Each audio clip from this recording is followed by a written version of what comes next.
And there are a lot of families down here. How many of you start out? What year? 70s? Sleepwalkers and Matinee. 60s was Nightmare Theater, Channel 5. Shock Theater was the first beginning. It started May the 10th, 1958 on WKY television. Right after live wrestling. Two studios were Studio B, Studio C. And everything was live television. There was no taping, no recording. When we stepped in front of the camera and the microphone, you saw it as we were doing. And God forbid we ever screwed up because there was no way to erase it and come back. But a great experience. So therefore, going back to so many, here's the deal. I've covered a lot of territory, and I'm what do I tell you, I'm 93 years old. I'm maybe been accused of being a vampire. Today my oldest daughter thought maybe I am one. So anyhow, the bottom line is, I have crossed a lot of bridges, a lot of time. So what I like to do is, you ask what generation, so I might miss it. But if you ask on one something you want to know especially, just raise your hand and ask. So I can just proceed on and we can talk about everything individually as a group about being television. And any stories you'd like to hear, I have a few. Trust me. So what is it you'd like to talk about? What would you like to know about? I have a question. Yes, sir. Over 4 decades, what's your favorite run in that 4 decades? Do you have a favorite run? Like a movie? No, like a favorite stretch of time. Like you really like the disco era, or maybe in the 80s. Was that your favorite stretch? We had different settings, different stations, but the character never changed. Okay. The generation changed in the look. I would get adapt to what time it was. Remember the Juro, the Negro jacket? Right. I had one. So we went along with each generation. Remember, started out the 50s, the conservative 50s, right? Right. Black and white television. And then in the 60s, life began to change. With the hippies and Woodstock and the Democratic Convention. A lot of changes in the 60s. And we adapted. And then we go into the 70s, another generation. So we basically adapted to each generation. Same story, same character, but you were able to adapt to what was going on in the world around you. Exactly. Be in step, be in time. Okay. And that's the result. I lasted 32 years on television. Amazing. That's amazing. Yep. It amazes me still today. I don't realize it. If I do, I realize how old I am too. So what is it? It's entitled, what was your thing about the horror pictures, anything? A lot of you remember, I was an age in the Depression when all these movies were released, when they first came out. And now here I am historically connected with them. Reading about them all my life. So I've been able to participate and had the fun. And besides that, remember, I'm small. I was raised in high school. I am from Indiana, small town Indiana. From Indiana, growing up, going to school, joined the Navy at 17, got out, went to college, and ended up after that breaking up with a girl. And I took off for Hollywood, California, spent 3 years out there, met an Oklahoma girl, ended up until September 1953, married. And I'm in Tulsa, Oklahoma, wondering, where the hell am I, Toto? I have no idea. All I knew is I passed it on Route 66, traveling back to Indiana and Hollywood a couple of times. Now I'm here. So in the pursuit of a dream, leaving Indiana to go to Hollywood, I stopped in Oklahoma, and it happened. This is where it happened. And you were all the dream makers, because you were here to help me. You get me to be Count, when I was Count Gregore, to watch. And as you watch, that's what the ratings are all based on, how many. So you people that have watched, the fan base, literally, has kept me on television. So I owe a lot of people. But I'm just giving the basic truth. I mean, the basic understanding is not making a big deal out of the character of who I am. I don't like to be one thing to be thought braggadocio. I'm just a messenger of historical television and things good things, bad things that happened, and I was part of it. So what would you like the stories? Anything you'd like to know about? You know, we did that, all those shows, we never had a script.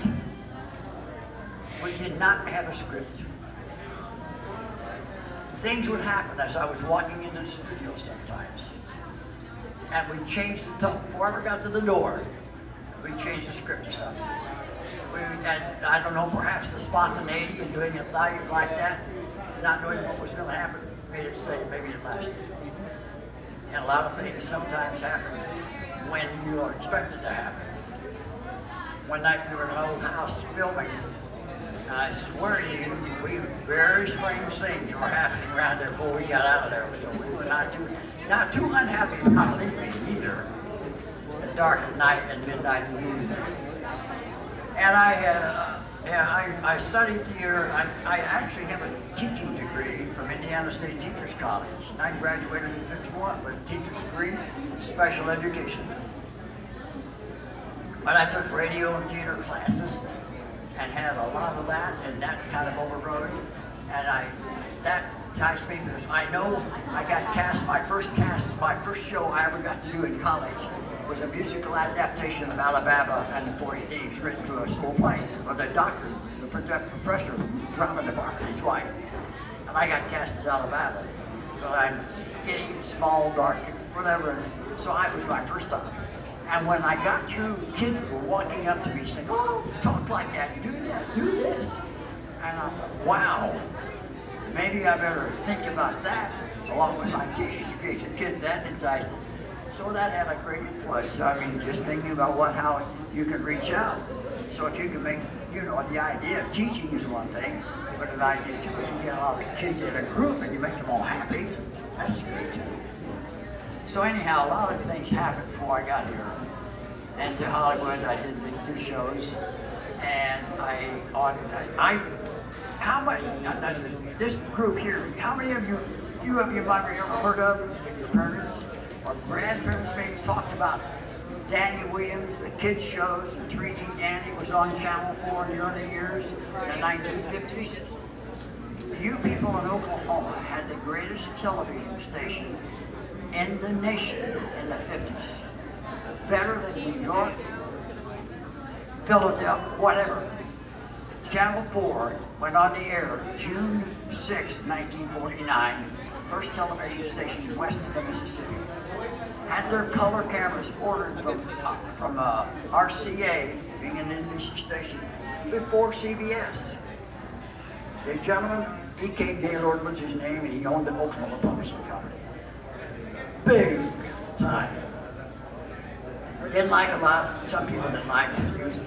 He had owned everything, and he had the power. But he also he was a visionary. He took the television station and made it the #1 station almost in the country. And what it did, it produced locally, way ahead of its time. Had their color cameras ordered in 1951 before CBS. First television station in the nation to broadcast a live television color show from here. And in 1957, the Today Show is still on. You're aware of that. Well, that all began with the gentleman back in the 50s when he had the Today Show, the Home Show, and the Tonight Show. He got the name Pat Weaver and NBC big time. So he came up with that idea of these shows because everything being live television to do this, talk shows. The Home Show went away, it was Arlene Francis. But the Today Show had Dave Garroway, very well known broadcaster in that, and show Hugh Downs. I'm sure a lot of you still remember his name. Jack Scully. There was Helen O'Connell, who used to sing with Jimmy. A lot of these people you don't remember, but the big bands and all at that time.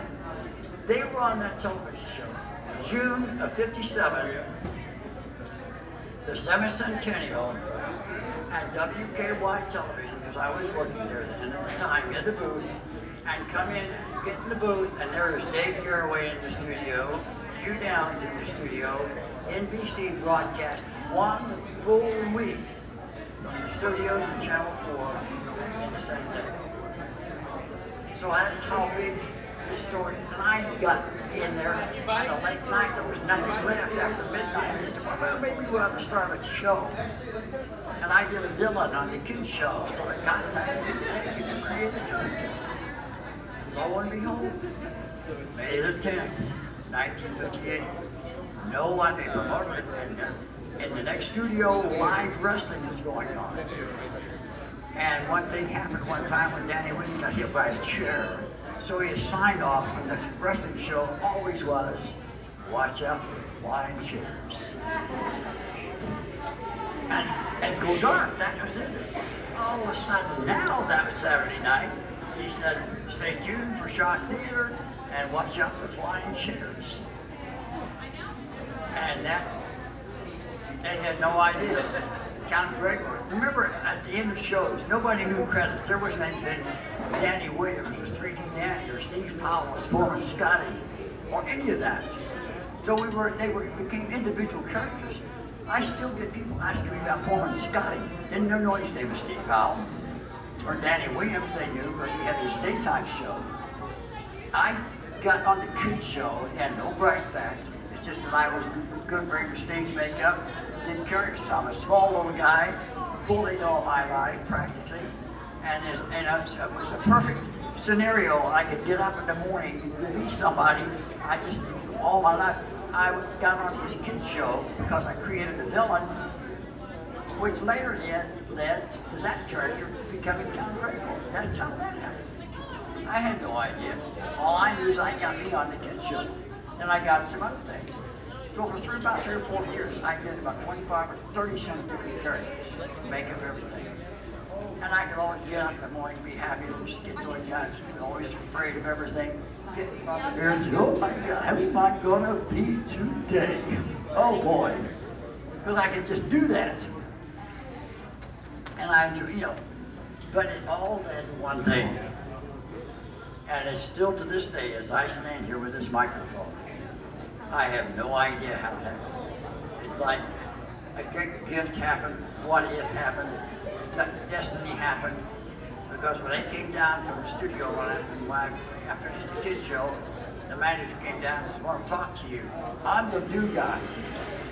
Channel 4 had announcers, a staff of 10 announcers, all live and everything, that were so good that half of them were all NBCs, big markets, NBC, everywhere. The cameramen, production people, news people. It was just like a major league football or basketball, whatever. And this was a farm training school. Everybody went on. It was amazing. Frank McGee, news, and Walter Cronkite, who was in news. Everybody. They all started here. And people I worked with. So anyway, it is so big and so good.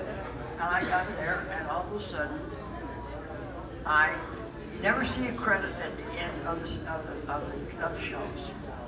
So when I came on and said, good evening, I'm Count Gregore, nobody was aware of John Ferguson, because I was on 3D and show, but no mention of John Ferguson being the character.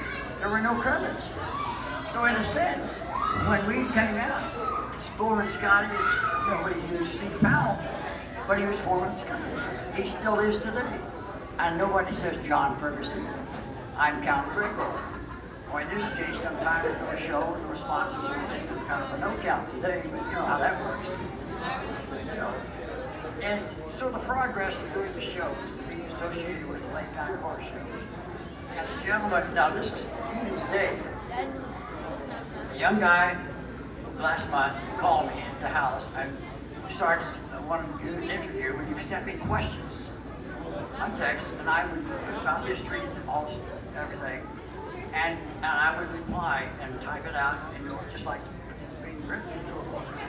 And we did this whole month long. He said, I've got a guy back east who wants to do a book on horror. I said, okay, that's all I knew. Now, this came 3 days before I got here. I just saw it. I had no idea about the book, what it was going to be about, anything. So I opened it up when I get there, and I fell out of my chair, because this is what was in the center state. A national publication. And there it was. And there it is. Okay. And I was surprised every time I turn around. And the thing that so many people remember, and the fact that I have been part of so many memories of people's lives almost like a family into the houses. I never expected that. And I never, one thing we never knew, when people come up and say, oh, I was watching you at 4 or 5 years old, it scared me to death. The ratings didn't reveal that, because the ratings can start till 18 years old. So there's always, and I'll guarantee you the title of Shock Theater was apropos, because every time I go out, something shocks me. And it's a pleasant shock and everything else. But again, if there anything, any questions, anything, we'll provide the answer. Any questions from the audience, guys? Anybody? Yeah. What do you got?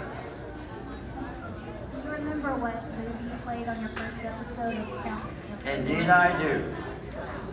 And I got something, hang on here just a second. Hang on.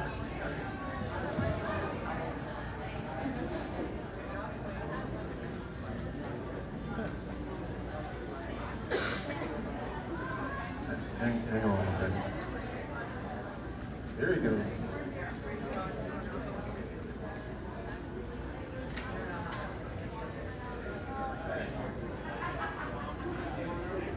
You have to look at this. If I hold it up, you see him on screen.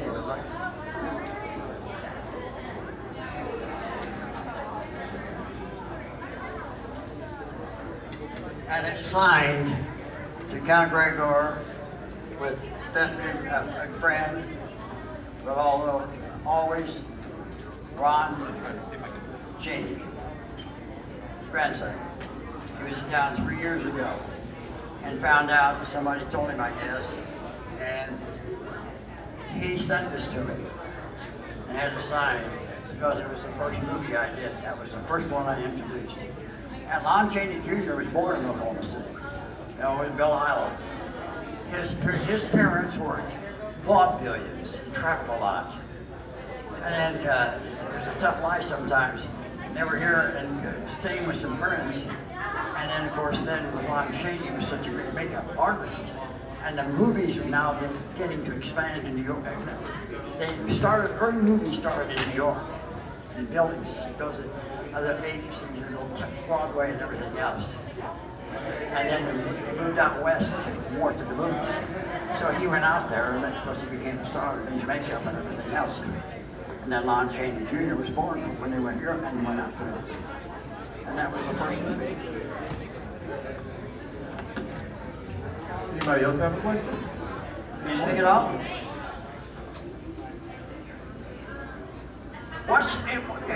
What do you, people ask me what about the horror movies, what's my favorite? I have several, because when I look over there, I remember I studied makeup and all that, but the things even, that's what it was. Frankenstein was Boris Karloff. Yeah, 20 pounds of makeup to shoot everything. Do you know how long it took Wolfman and Lon Chaney Jr. to get the makeup on? 8 hours. Story about that, okay? I was in California and did get out to universities and stuff. I won't go on to all that, but the story about him was that when he was doing the Wolfman, they stopped filming. Because remember, they always had to make a mark where the film would go back to make sure, because it was just a state that don't have all the general good aided graphics and everything. It had to be done by hand and eyesight and everything else. So anyway, they cut, they stopped, made a break, and somebody's about the date and everything, and he heard it. He said, wait a minute, what is the date? And he told him, oh my God, it's my anniversary, I forgot. So, run to because the studio, they've got so many different states that, but this is like the studio up closer to the gate. So he ran out the gate, and they decided, and there was a, like it from Universal's like a little strip city and mall down, all kinds of little things are out there, the bar, whatever, with a Keys bar where they hang out one thing, but the flower shop was there. So he ran out across the street, ran in the door, and the girl was busy back there behind the counter, about to close, and she said, I'm about to close, well, I need a dozen roses, it's my anniversary. She said, oh, she turned around. Fainted dead away. Now he can't go up to revive her. She'd like to die. He's got to go back across to the guard, and there's a get a doctor. He's so gonna go, help her out. And I happened to do that one time, just not realizing I had my makeup on, to come up with somebody. A gentleman had a garage, and he was a very talented man, a designer, decorator, took chicken wire and molding everything, and he took his big garage, took the string up across all the way diagonal. He made the Yeti, he had Dracula, he made it was incredible. A walkthrough, he invited all his friends. So anyway, on the way out, if you take coming out of the garage, the kitchen door, coming out to start, it's blocked off. You this way and zigzags around. But when you finish, you come in, there was a little recess like this right here. And people finished out and go back to the kitchen door. He had a green light. And I'm in the recess.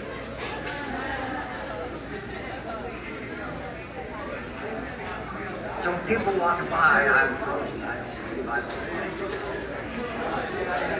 I'm just standing here. That lady said, "Ooh, he looks like he's alive." I said, "Well, thank you." She made a quick trip to the bathroom. I didn't mean to embarrass her. I mean, it happened. Really scared her to death. Because you go see all these monsters out here, and all of a sudden I said, "Thank you." And that's how much fun I've had doing all of this, and the appreciation is for me to you, for being there watching, allowing me to be in your homes, I hope you have as much fun as I did. And so if there's nothing more, thank you for being here. I know John Lou's very good about the show party. He's been very good to me and inviting me here, and I really appreciate that. And God bless you all, because I love you.